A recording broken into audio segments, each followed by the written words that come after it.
I tried throwing a few shorts up on the YouTube page today. I don't know if anybody's going to care about that. Suppose we'll find out soon enough, won't we? Doesn't matter. Welcome to this July 4th Mailbag show, also Q&A. If anybody happens to be around, I know this is a sort of a weird time to do it, but I figured no sense kind of icing people out on the mailbag or on the live Q&A side. We got a bunch of questions on Twitter over the last 15 hours or so. I will pick through my favorites. I've already posted them in the chat room, so I'll be able to throw those up on the screen for those that are watching live.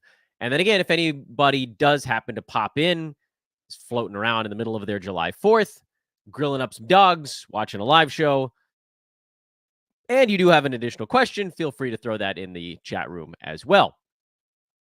Welcome, one and all, Fantasy Basketball Pod. This is the Old Man Squad Network. I'm Dan Vespris. And we might as well just launch headlong into this thing. I don't know how many questions we're going to do. I don't expect this to be a super long show. Again, holiday shows, I don't see the purpose in doing like an hour-long spiel. But we'll see what we cover. We'll see how it goes, and we'll just kind of roll from there. Okay, good. All right. These are in no particular order. I just copy and pasted them over into the chat room. We're going to start with question number 1, which is, do you think this year's Jordan Poole will go back inside the top 100 now that Tyus Jones is out of Washington? Well, Tyus Jones is not officially out of Washington yet. He's a free agent that I don't believe is signed anywhere as of now, unless I'm missing something. Might be missing something. All that said, though, I don't know that Tyus Jones was necessarily the one and main reason that Poole wasn't inside the top 100. I think a lot of that was just Jordan Poole shooting a very high volume, 41% from the. He certainly did more when Tyus went down. He was sort of forced into being more of a point guard type of player, and down the stretch took 17.5 shots per game, averaged 21 points, 6 assists, 3.2 threes, and a little over a steal or ball game. Field goal percent was still very bad, but it got Poole into that 80 range. Some of what we're going to have to figure out here with Poole is how many shots he's going to get this year, which, I don't know that we know. Kuzma is on the block. He may be somewhere else before the season starts. And if that's the case, then this becomes an easy yes on Poole. But if Kuzma's still there, and to me, that might be the largest impediment because he's going to be the other guy taking a whole bunch of shots. Like Jonas Valanciunas is going to get a bunch of shots there. We'll talk about him on our, probably on our show tomorrow. We'll try to wrap up free agency stuff on tomorrow's show. JV will get his shots, and they traded away Denny Avdia. But they have Malcolm Brogdon now. So, like, even if Tyus Jones is gone, there'll be a Brogdon floating around. To me, I just think that we needed more from a guy who's as bad efficiency-wise as Poole. We needed more on the usage front. What I really don't understand, and I have no idea where it's going to begin, is Jordan Poole's ADP, because he was going at like 40 this year, even into the 30s in some drafts, and we knew that was a terrible idea on our podcast, and we said to avoid him in that range. I thought he was draftable in the 60s. Turned out that would not have been close either, but luckily he never got to that point. So then where does he go this year?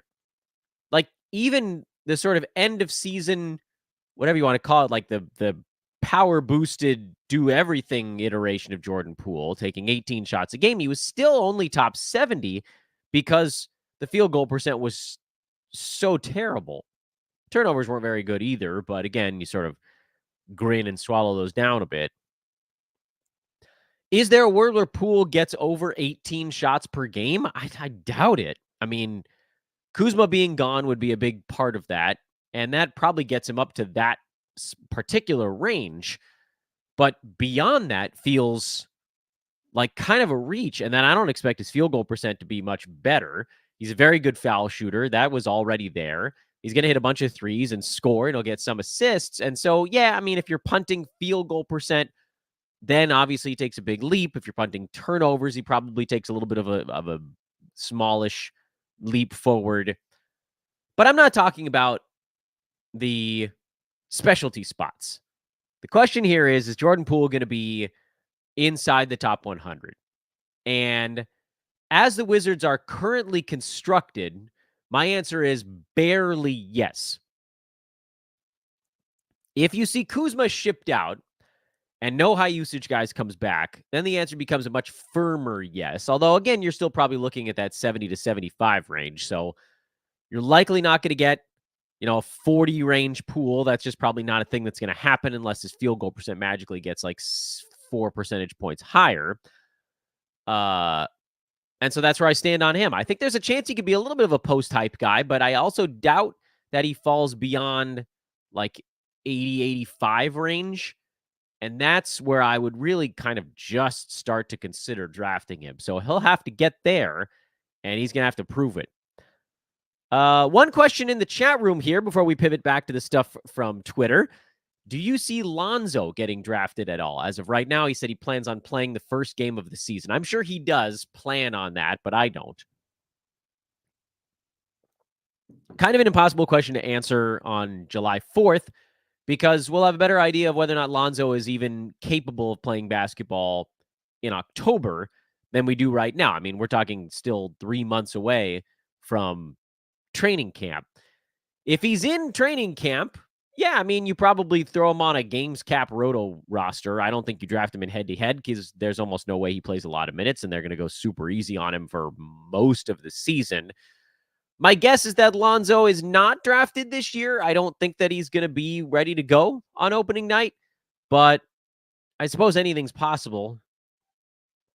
And the Bulls would like to rehab his value a bit if they were going to try to move him. But they also can't afford to have him break down on them. So, I mean, you're looking at minutes in the high teens to low 20s, I would think, for a very long time. So probably not is my answer to the question of, do I see Lonzo Ball getting drafted right now? This is a good question from Twitter. Do you think the games will be refereed like they were at the end of last year? And if so, how much is that going to affect the value of guys that depend heavily on free throw percent? Guys like Joel Embiid, Damian Lillard, Shai Gilgeous-Alexander, and so on and so forth. This is, I think, a really, really good question. But I also need to bring into the focus what we actually saw towards the end of last year. Free throws per game across the NBA did come down, but it was more pronounced in some spots than others.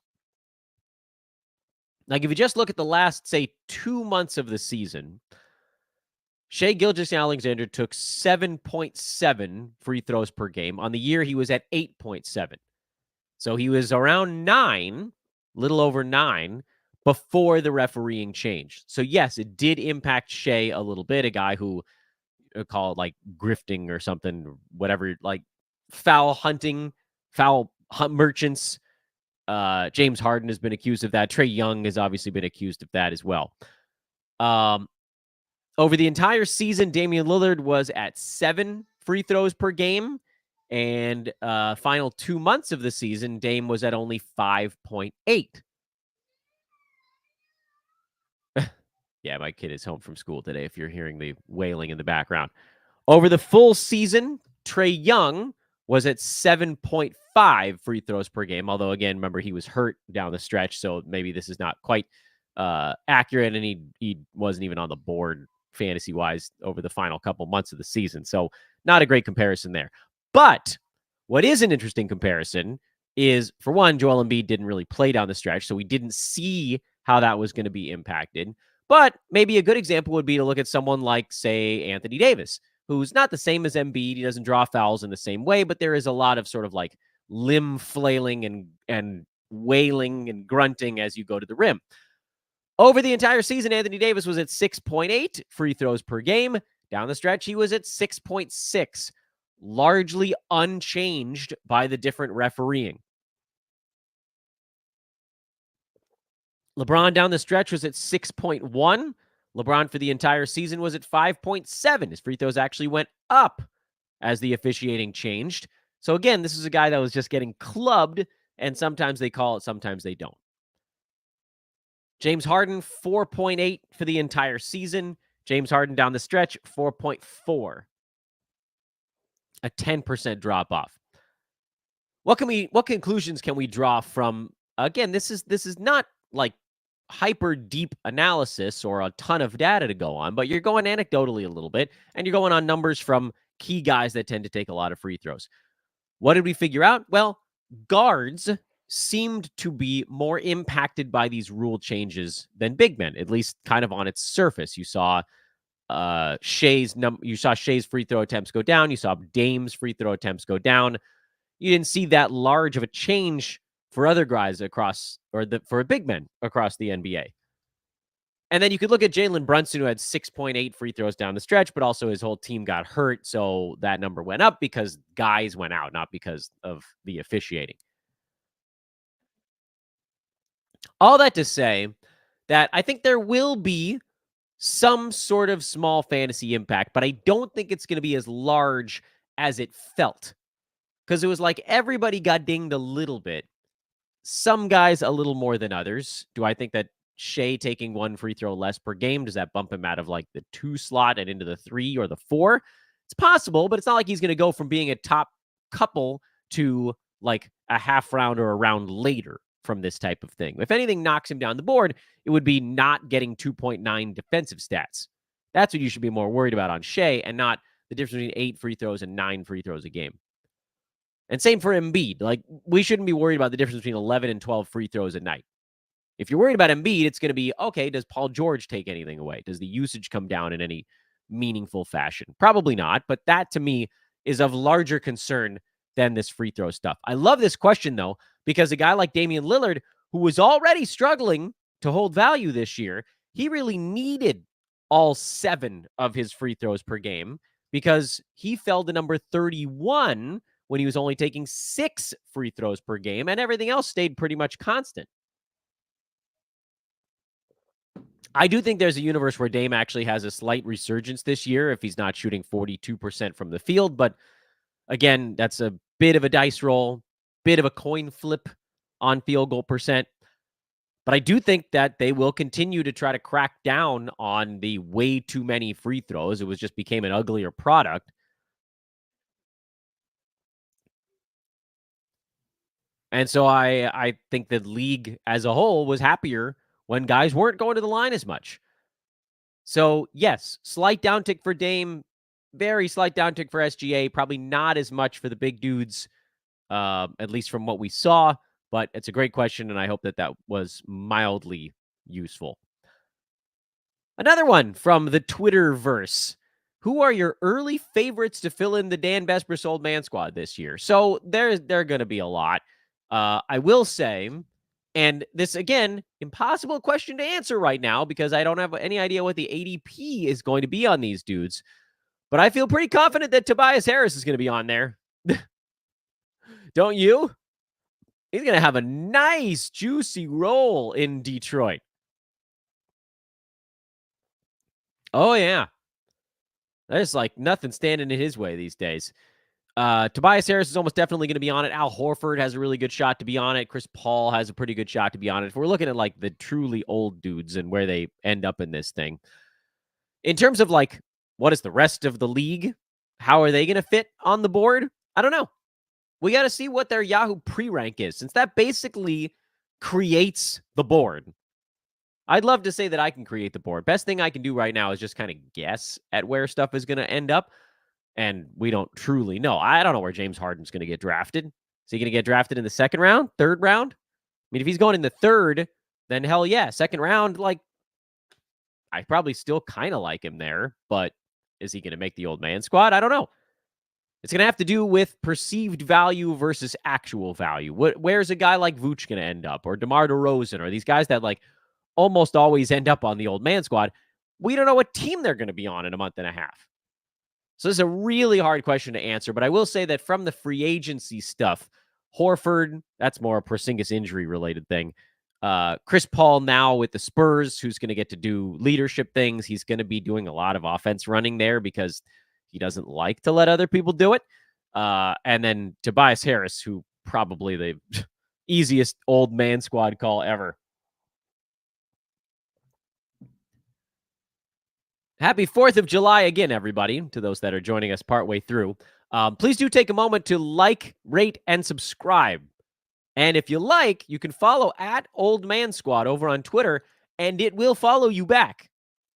Good way for you to boost your follower total by 1. What do you think about the outlook of Alex Sarr in terms of fantasy now that Jonas Valanciunas signed with the Wizards, where Sean Holmes, Marvin Bagley are still there? Could he make the top 100? Could he make top 125? This is another one in my eyes that's going to come down to whether or not Kuzma is on that team, because I think they wanted Sarr to learn the NBA game at the 4 as opposed to the 5. And right now, they're all kind of log jammed up at the 4. Could they play Kuzma at the 3? That would be audacious. I mean, it's a terrible team, so it kind of doesn't really matter what they do. They're going to lose, and maybe that's the plan. I think it's going to be a bit of a slow start to the year for Sarr unless they clear out Kuzma, and then suddenly he's just the undisputed starting 4 on that team, in which case, yeah, I mean, given his defensive stats, you just pray that his percentages don't. The free throw is not great, but not awful. It's like 71, 71 and a half. Field goal percent could be, I mean, he was over 50%, but competition level is going to be a little bit different here. I would assume high 40s to low 50s on field goal percent. So, yeah, I think Sarr could get you top 100 if they move Kuzma. If they don't, I don't think I draft him because you're going to be sitting on him until they move someone. Because they're going to want to get him playing time. They probably feel like they got the number 1 player at the 2 spot in the draft, so they're going to want to develop him somehow. But right now, he's posted up behind a couple of veterans. What other question did I want to get to here? Wouldn't mind hearing your perspective on the Lakers and their underwhelming offseason so far. Honestly, like sometimes an underwhelming offseason is good for fantasy because we at least know what to expect. I do still think the Lakers are going to do something before free agency's over. What that is, I don't really know. Probably going to be some kind of trade, possibly for Kuzma. We've heard Jeremy Grant linked to the Lakers. Those are the 2 guys that are getting the most play right now. Also the slightly less expensive Brooklyn power forwards, guys like Cam Johnson, Dorian Finney-Smith, stuff like that. As of right this second, the Lakers are an unbelievably easy team to handicap for fantasy because they'll have a healthy Gabe Vincent back, which doesn't change things that much, a healthy Jared Vanderbilt back, which does change things a lot for Rui Hachimura. But then the other 4 main dudes on that team, LeBron, AD, Reeves, and D'Lo, all pretty much look to replicate what they did last year, or some reasonable facsimile of it, in a JJ Redick system instead of a Darvin Ham one. Does that help LeBron a tiny bit or hurt him a tiny bit? Like it's all razor's edge kind of stuff, thin slices of whatever changes you're going to make to these dudes. So from a reality standpoint, super boring Lakers offseason. They've done literally nothing. Burp-a-derp, I guess. But other than hopefully get Vanderbilt back. And I guess there's a chance that Vanderbilt could carve out a little bit of a fantasy role for himself. But I think as long as Rui's healthy, there's going to be a lot of mixing and matching with those 2 guys in particular, and then whatever else the Lakers kind of do around the margins here. But keep an eye out for a big trade. I do still think that could kind of come down the pike for LA. I think if you're a Lakers fan, you should be hoping for Kyle Kuzma. He's a vastly superior rebounder to Jeremy Grant. And he appears to be tougher than Grant. At least from can they play through stuff? And now Jeremy's just been playing for bad teams for 4 years in a row and quietly collecting gigantic paychecks while doing it. And that's fine if that's really what he wanted to do with his career. Okay, so be it. I think Kuzma is ready to get out of basketball hell and go play for something relevant again. He's not going to get the usage that he got with the Wizards if indeed he does move to LA or Sacramento or whatever it is. But from a team building standpoint, LA, I think, would much rather have Kuz. He had 7 rebounds a game this last year. What did Jeremy Grant have? 4? It wasn't very good. It was something not at all impressive. 3.5.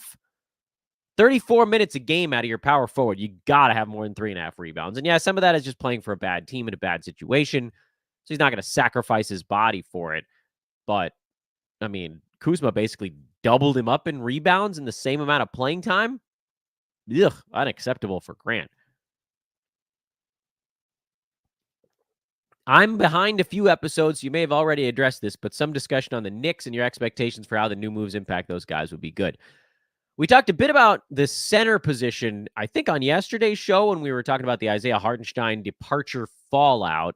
Haven't talked much about the wings yet, and I'm kind of not so secretly waiting on the Knicks to find out more about Julius Randle, but they've got Anunoby back. They traded for Mikal Bridges. They've got Dante DiVincenzo. They've got Josh Hart. They are wing central, the Knicks are. And it's going to be, I think, hard for most of those guys to be able to do what they've done in the past because it's just more bodies. Not that, like, some of them might separate themselves. Anunoby will almost definitely get full starters minutes if he's healthy. I would assume the same general idea for Mikal Bridges.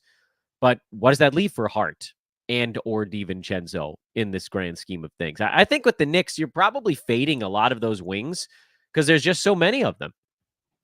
Question, though, is how much? Because Anunoby was number 77 this year in only 11 and a half shots a ball game. That feels pretty repeatable for him in New York, even in what you'd consider more of like a diminished role. And like Mikal Bridges, number 91 this year. It took him 16 shots to get there. Does he get the efficiency and defensive stats back playing in a better spot? Hard to say, but these are guys that are probably going to fall pretty far in drafts. Whereas, someone's going to look at DiVincenzo or Josh Hart and see their big surge in the second half of last year. Those guys might end up getting a little bit overdrafted. So in a weird twist, my initial thought is that the bigger name guys on the Knicks might be the guys that fall in drafts. And those are the guys you should have one side eye on. Not that you should be targeting them or anything, but just keep an eye on Bridges. Keep an eye on Anunoby because they pissed off a lot of fantasy GMs last year. Bridges just from being bad, Anunoby mostly from being hurt. That tends to cause guys to slip the following season. I still think, and Jalen Brunson will be fine. And I don't know if Julius Randle is going to be with New York to start the year, but if he is, I hate him in 9-cat. Mitchell Robinson's the one that you're probably taking a shot on. He's the starting center. I don't think anybody really wants to deal with it. So you might be able to get him down in that 90 to 110 range. And I think that's worth a flyer at that point. And obviously, if he goes any deeper than that, then you go flyer there as well. What am I missing here? Maybe we'll do one more question and then wrap it up here. Kind of a abridged July 4th show. What's that last question? With the draft and most of free agency done, who are some guys that whose fantasy value has gone down or taken the biggest hit? Okay, interesting. I thought we were going the other way with this one. I think Maxey and Paul George playing together behind Embiid. Those guys are likely to take some kind of a hit. I think Klay Thompson takes a hit playing behind Luka and Kyrie instead of basically just playing behind Steph. Hartenstein probably does less than when he was the starter for the Knicks, but more than when he was Mitchell Robinson's backup, which is like goofball analysis. The Warriors have a logjam now. I was kind of excited to see what DeAnthony Melton could do, and he'll still play a decent amount, but now they got Buddy Hield in there as well, and Brandon Pajemski, and they brought in Kyle Anderson, and so all of a sudden they have all these bodies that they have to worry about. So I don't know that those guys or anyone I don't think they're big up or big down necessarily. The Magic bringing in KCP doesn't really impact anybody that should have been on your fantasy radar anyway. Let's see here. Who else might have taken a hit?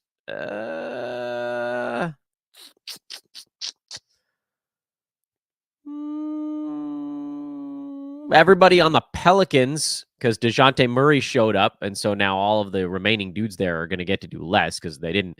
Pelicans sent out almost no usage and brought back a guy that's going to be using a lot. Wizards front court dudes with JV showing up and Kuzma still there. Those guys are not in a great spot.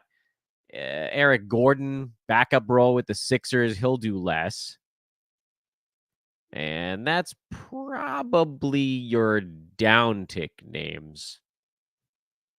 Yeah, that's fair. I feel fine about that. One more live question from Matt, who says, living overseas amidst the fireworks and big cookouts. Yeah. Yeah. Then he asks, who do you think gets the biggest increase in fantasy value for the Nets with Bridges gone?